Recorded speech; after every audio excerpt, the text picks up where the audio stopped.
Assalamualaikum warahmatullahi wabarakatuh.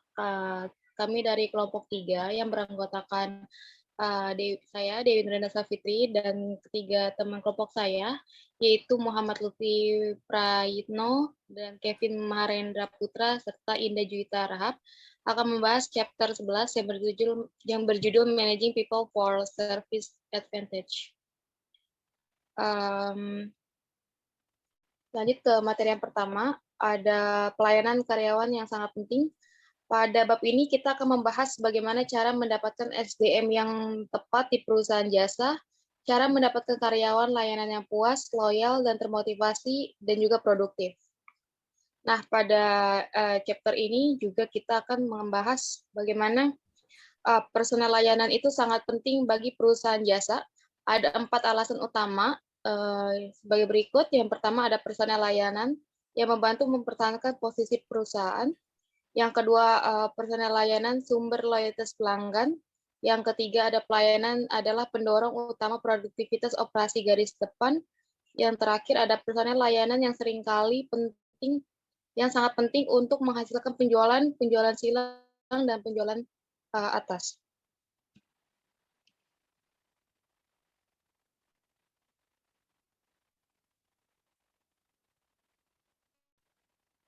Oke, lanjut. Kita akan membahas pada poin pertama, yaitu personel layanan membantu mempertahankan posisi perusahaan terdiri atas ada 3 bagian. Yang pertama ada bagian inti dari produk, yang kedua ada perusahaan jasa, dan yang ketiga ada merek. Bagian inti produk itu seringkali karyawan ini sebagai layanan yang paling terlihat. Mereka memberikan layanan yang sangat mempengaruhi kualitas layanan. Terus yang kedua, perusahaan jasa, karyawan garis depan mewakili perusahaan layanan dari sudut pandang pelanggan dan adalah perusahaan. Yang ketiga ada merek, karyawan dan layanan garis depan seringkali merupakan bagian inti dari merek. Karyawanlah yang memberikan hak atau memberikan janji kepada merek. Hampir semua dapat menceritakan beberapa kisah tentang pengalaman buruk yang mereka alami dengan bisnis jasa. Banyak dari orang-orang yang sama untuk mendapatkan mengingat pengalaman layanan yang sangat baik ataupun buruk. Personel layanan biasanya memainkan peran penting dalam perusahaan. Next, selanjutnya ada garis depan dalam layanan kontak rendah. Nah, pada garis depan layanan kontak rendah ini, bagaimana banyaknya transaksi rutin sering yang dilakukan tanpa melibatkan staf garis depan. Misalnya, mesin ATM. Kita nggak perlu repot-repot lagi ke bank menggunakan jasa staf garis depannya bank untuk tarik tunai. Sekarang kita bisa menggunakan mesin ATM, jadi kita menggunakan low contact dari staf garis depannya bank. Terus misalnya ada lagi contohnya, misalnya situs web nih untuk pemesanan dan pembayaran dan lain-lain. Nah, di sini juga kita nggak perlu repot-repot, misalnya kita mau mesin MCD nih, kita nggak perlu tuh repot-repot ke gerai franchise-nya MCD. Kita cukup lewat aplikasi aja, jadi kita tuh low contact sama staff atau garis depannya dari MCD. Nah, terus selanjutnya ada pekerjaan frontline sulit dan stres. Nah, di sini tuh ada dua, ada boundary spanning sama atau bentang batas atau sumber konflik, di mana bentang batas itu adalah peran dari bentang batas penanda yang menghubungkan organisasi dengan pihak luar. Terus banyak peran yang seringkali mengakibatkan staf layanan harus mengejar tujuan operasi dari pemasaran. Nah, pertimbangan dari manajemen staf layanan dari bentang batas itu ada 4 poin. Yang pertama itu menyenangkan pelanggan, yang kedua cepat dan efisien dalam menjalankan tugas operasional, yang ketiga melakukan penjualan silang dan penjualan atas, dan yang keempat menegakkan jadwal penetapan harga dan menilai integritas. Terus yang bagian kedua itu ada sumber konflik. Jadi ada 3 utama stres peran di posisi garis depan. Yang pertama ada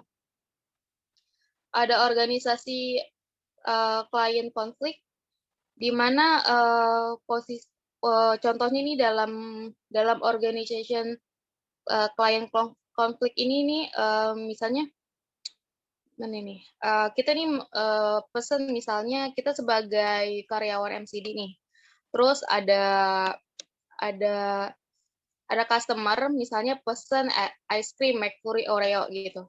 Nah, si customer ini minta ke kita nih sebagai pegawai untuk dilebihin gitu Oreo-nya gitu. Sedangkan dalam standar SOP dari MCD-nya, kalau misalnya Oreo-nya itu udah diukur dari sananya dan tidak bisa misalnya ditambahkan lagi gitu. Terus jadi tuh kita jadi sebagai karyawan tuh kayak bingung gitu.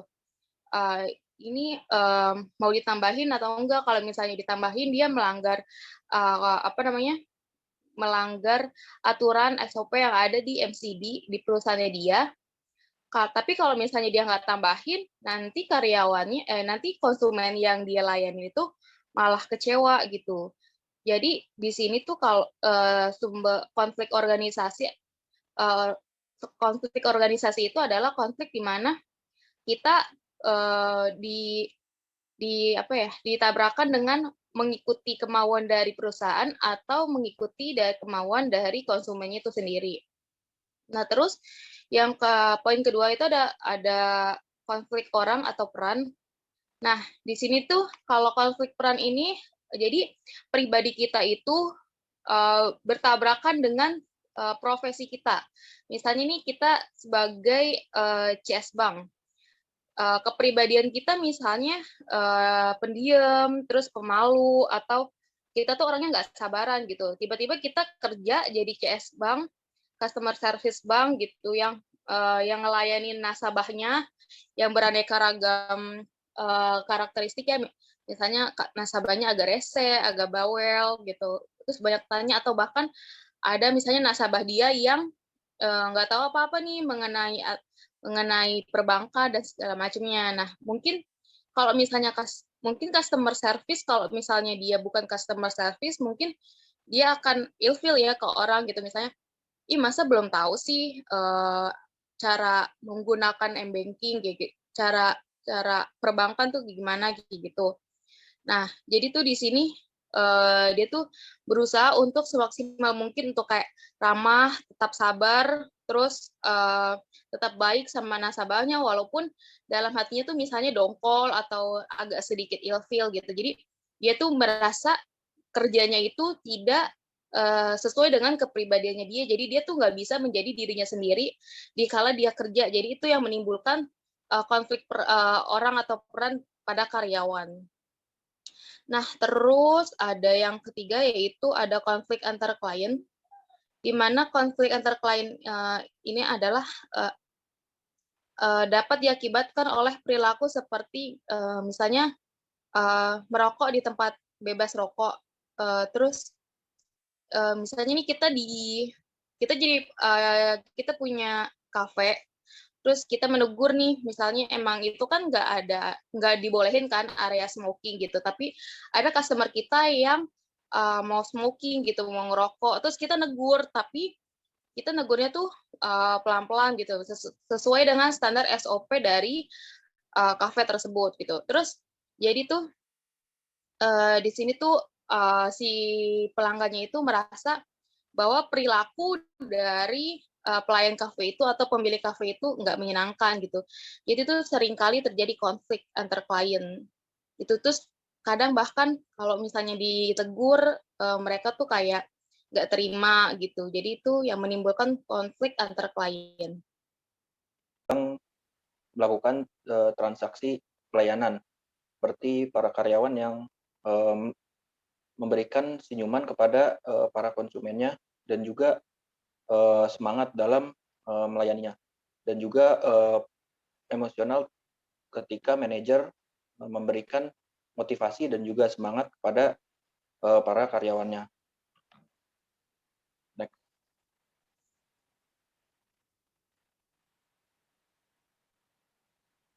Selanjutnya ada siklus kegagalan. Siklus kegagalan dalam jasa pelayanan ini ada dua. Yang pertama siklus kegagalan dalam karyawan. Penyebabnya yaitu di antaranya ketika karyawan sudah merasa bosan dan juga tidak bisa merespon masalah yang dialami oleh konsumen, dan juga ketika konsumennya merasa tidak puas terhadap terhadap sikap karyawannya. Ada juga, dan yang terakhir ada turnover karyawan yang tinggi, sehingga tidak dapat menciptakan hubungan yang baik antara karyawan dengan konsumennya.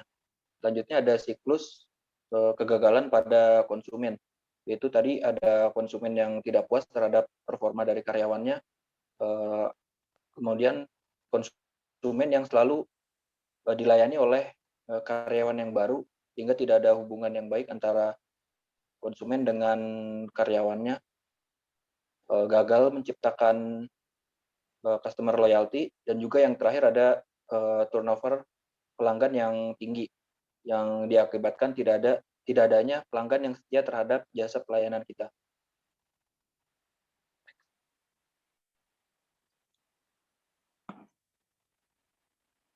Ini ada siklus dari kegagalan yang tadi sudah saya sebutkan, dapat digambarkan dalam siklus seperti ini. Next. Selanjutnya ada sabotase pelayanan. Tadi sebelum. Ada sabotase pelayanan. Kegagalan dalam sebuah layanan jasa dapat disabotase oleh si karyawan itu sendiri. Dari gambar yang sedang ditampilkan, ke arah kiri itu berarti sabotasenya dilakukan secara terbuka atau secara tidak terbuka atau secara tertutup. Sedangkan semakin ke kanan, sabotase dilakukan secara terbuka. Untuk semakin ke atas, sabotase dilakukan secara rutin, dan ke bawah sabotase itu dilakukan secara jarang. Yang kiri atas yaitu customer private service, itu contohnya yaitu ketika si pelayan sengaja menghidangkan makanan yang sudah kurang baik kepada para pelanggannya. Yang kanan atas customer public, contohnya itu ketika si pelayan itu berbicara kepada pelanggannya dan kemudian memberitahu hal-hal yang buruk mengenai restoran yang sedang ia bekerja. Terus yang kiri bawah ada sporadic private, yaitu ketika si koki sengaja memperlambat masakannya agar pesanannya menjadi terlambat. Terus yang kanan bawah sporadic public, itu ketika si pelayan itu sengaja menumpahkan makanan atau minumannya ke meja pelanggan ataupun sampai mengenai pelanggan tersebut. Next.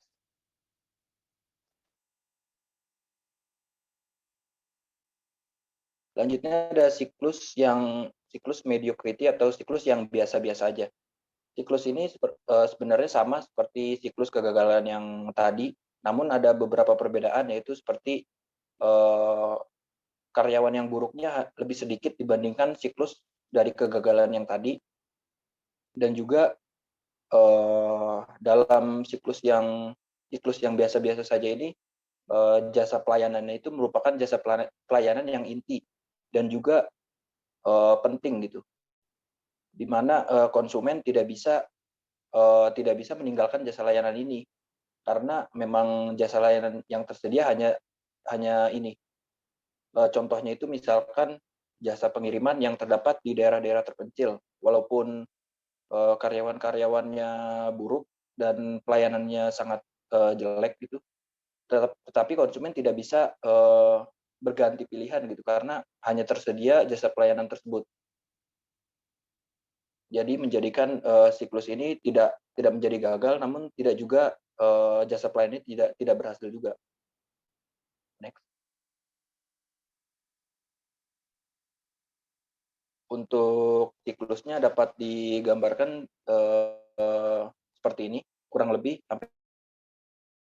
Selanjutnya ada siklus keberhasilan. Siklus keberhasilan ini di mana ketika jasa pelayanan itu sangat berfokus pada karyawannya gitu, menginvestasikan uangnya kepada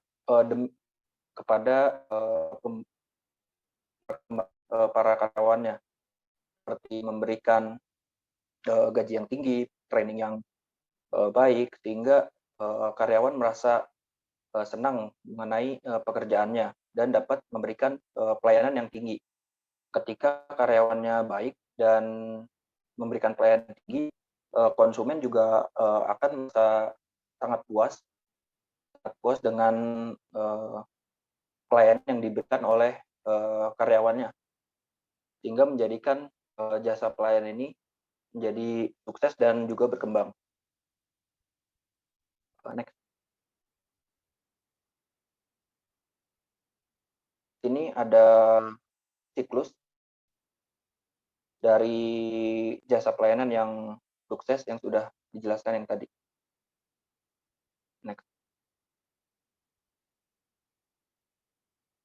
Selanjutnya ada the service talent cycle, yaitu yang pertama ada merekrut orang yang tepat. Merekrut orang yang tepat ini harus disesuaikan dengan visi dan misi perusahaan dan juga kebutuhan akan karyawan yang dibutuhkan oleh perusahaan. Dalam menentukan perekrutan orang yang tepat ini dapat digunakan beberapa alat untuk mendapatkan karya yang terbaik. Yang alat tersebut akan dijelaskan oleh rekan saya.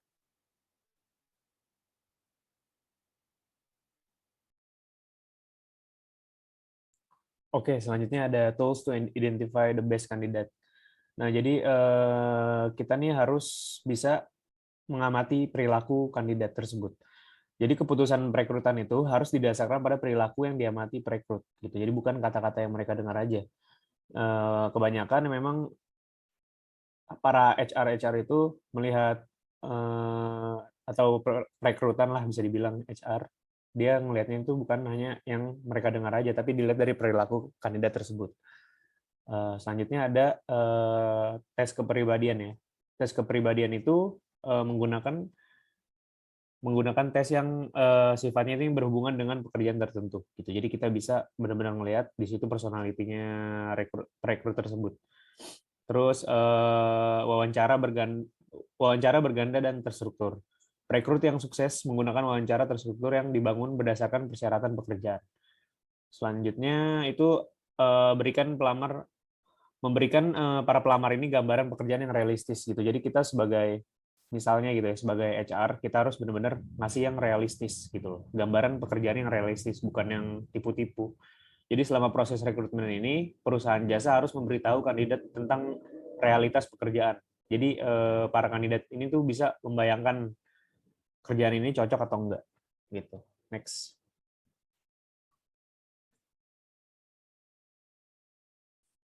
Oke, selanjutnya ini ada train service employee actively. Sorry, bentar. Nah, jadi yang pertama ini ada budaya, tujuan, dan strategi organisasi. Pelatihan dan pendampingan harus berfokus pada mendapatkan komitmen emosional terhadap strategi inti perusahaan dan mempromosikan nilai-nilai inti seperti 2W 1H gitu. Lalu selanjutnya itu ada keterampilan interpersonal. Keterampilan interpersonal ini memotong pekerjaan layanan. Terus ada selanjutnya ini ada pengetahuan produk dan layanan atau produk service knowledge. Jadi produk dan layanan ini tuh karyawan harus memiliki pengetahuan rinci tentang produk dan layanan perusahaan. Jadi ketika kita nanti interview atau apa ya pastikan kita sebagai calon recruiter nih harus benar-benar matang mengetahui produk dan layanan yang kita apply gitu. Jadi kita harus tahu tuh dari mulai sejarah perusahaannya, bergerak di bidang apa, seperti itu. Next. Ada empower the frontline. Jadi frontline ini artinya tuh garda terdepan lah bisa dibilang. Setelah menjadi perusahaan pilihan, misalnya kandidat ini milih perusahaan yang dipilih, itu kandidat yang tepat itu melatih mereka dengan baik gitu loh. Harus dilatih, kandidat tersebut harus dilatih dengan baik. Lalu langkah selanjutnya itu memberdayakan garda terdepan. Pemberdayaan yang tinggi telah dikaitkan dengan kepuasan pelanggan yang lebih tinggi. Gitu. Oke, next.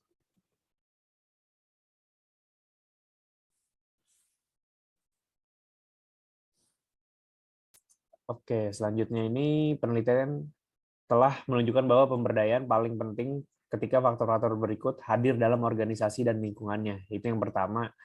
Ada 4 ya jadinya ada 3, sorry. Ya, yang pertama ini ada perusahaan menawarkan layanan yang dipersonalisasi dan disesuaikan dan didasarkan pada diferensiasi kompetitif. Yang kedua ini ada perusahaan yang memperluas hubungan dengan pelanggan daripada transaksi jangka pendek gitu. Jadi benar-benar membuat relationship lah kepada pelanggan gitu loh. Jadi nggak yang jangka pendek aja, bukan yang jual putus atau gimana lah gitu bahasanya. Lalu yang ketiga ini ada organisasi menggunakan teknologi yang kompleks dan tidak rutin. Gitu. Next.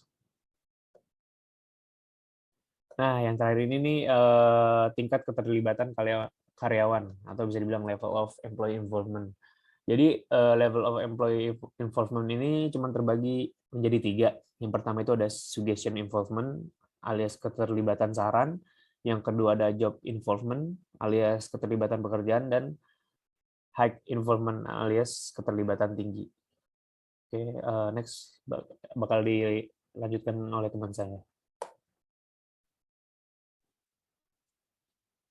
Ya, selanjutnya itu ada bangun tim pengiriman layanan berkinerja tinggi, yaitu di mana sebuah tim telah didefinisikan sebagai sejumlah kecil orang dengan keterampilan yang saling melengkapi dan berkomitmen untuk tujuan yang bersama atau serangkaian tujuan kinerja dan pendekatan yang mereka anggap saling bertanggung jawab. Jadi banyak layanan yang mengharuskan orang untuk bekerja dalam tim, seringkali lintas fungsi untuk penyampaian yang terkoordinasi dengan baik, terutama ketika individu yang berbeda masing-masing memainkan peran spesialisnya.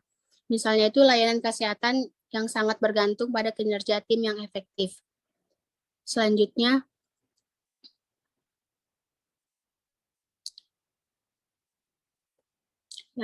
itu ada manajemen juga perlu menyiapkan struktur yang akan menggerakkan tim menuju kesuksesan, di mana untuk berhasil dalam ekonomi global, manajer itu juga perlu melakukan hal-hal sebagai berikut. Yang pertama itu ada identifikasi apa yang akan dicapai oleh tim.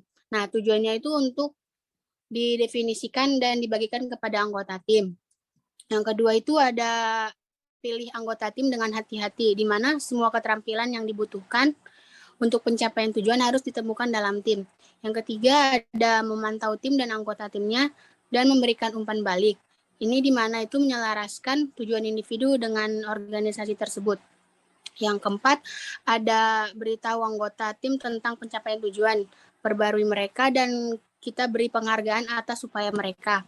Dan yang terakhir itu yang kelima, berkoordinasi dengan manajer untuk mencapai tujuan perusahaan secara keseluruhan. Misalnya itu dalam sebuah kerja tim penjualan minum teh pucuk nih, di seluruh tim itu mengidentifikasi nih berapa pencapaian yang harus dijual, misalnya 2.000 botol selama seminggu.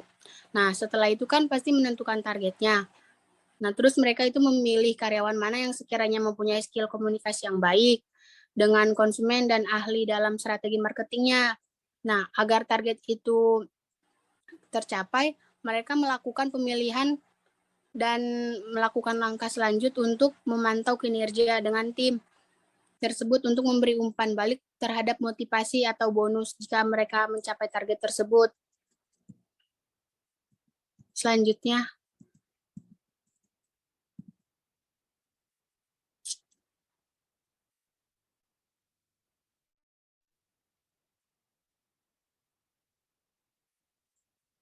Selanjutnya itu ada motivasi dan memberikan energi orang. Jadi setelah perusahaan itu mempekerjakan orang yang tepat, mereka itu melatih dengan baik dan memberdayakan dan mengorganisir mereka dalam tim yang penyampaian layannya lebih efektif. Nah, bagaimana perusahaan dapat memastikan sih bahwa mereka akan memberikan keunggulan layanan? Yaitu dengan memotivasi dan memberikan penghargaan kepada pelaku layanan yang kuat adalah kunci keberhasilannya itu ada tiga komponen perusahaan yang memotivasi mereka. Pertama ada job content, yaitu konten pekerjaan. Jadi orang itu termotivasi dan puas hanya dengan mengetahui bahwa mereka itu melakukan pekerjaan dengan baik. Dan ini yang pertama itu ada pekerjaan juga memiliki berbagai aktivitas yang berbeda dan membutuhkan penyelesaian serta keseluruhan pekerjaan. Terus yang kedua itu berdampak pada kehidupan orang lain. Yang ketiga, hadir dengan kebebasan fleksibel dan ada sumber umpan balik langsung dan jelas dari seberapa baik karyawan melakukan pekerjaan mereka. Misalnya itu pelanggan dan penjualan yang berterima kasih. Selanjutnya,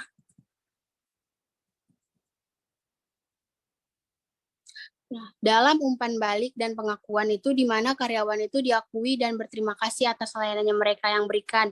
Jadi mereka itu ingin kalau terus-terusan diberlakukan dengan baik. Nah, jika dilakukan dengan baik, penghargaan tipe bulan untuk karyawan itu akan mengakui kinerja tinggi yang sangat termotivasi. Jadi di mana ada umpan baliknya itu ada karyawan bekerja lebih keras dan produktif. Misalnya seorang karyawan berhasil menembus target dan dia diberikan bonus oleh perusahaannya tersebut. Dan ini juga memicu dia untuk memberikan umpan balik karyawan untuk lebih giat lagi dalam bekerja. Selanjutnya, nah dalam pencapaian tujuan ini, karyawan itu mempunyai tujuan yang spesifik nih yang sulit tapi mampu dicapai dan diterima oleh karyawan dengan motivator yang diberikan perusahaan kepada karyawan. Contohnya itu bagaimana seorang karyawan berusaha mengerjakan target selama 2 minggu untuk meraih vendor 3 perusahaan sekaligus. Dalam hal ini itu juga mereka sulit untuk karyawan tapi dapat diterima oleh karyawan karena mereka juga adanya motivasi dan support dari perusahaan untuk mencapai spesifik tersebut. Selanjutnya,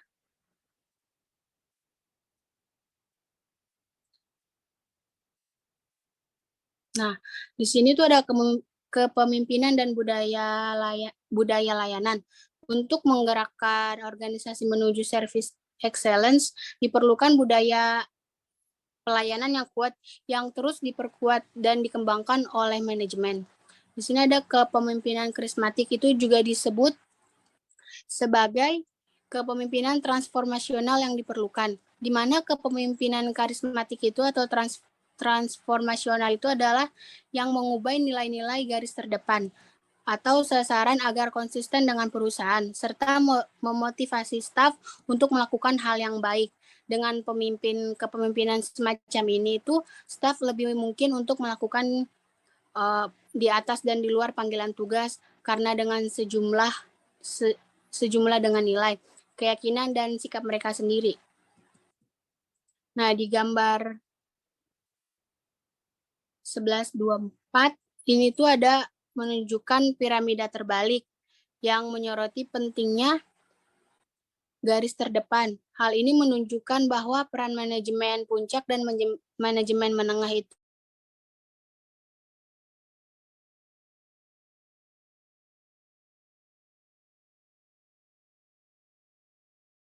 presentasi dari kelompok kami, kurang lebihnya mohon maaf.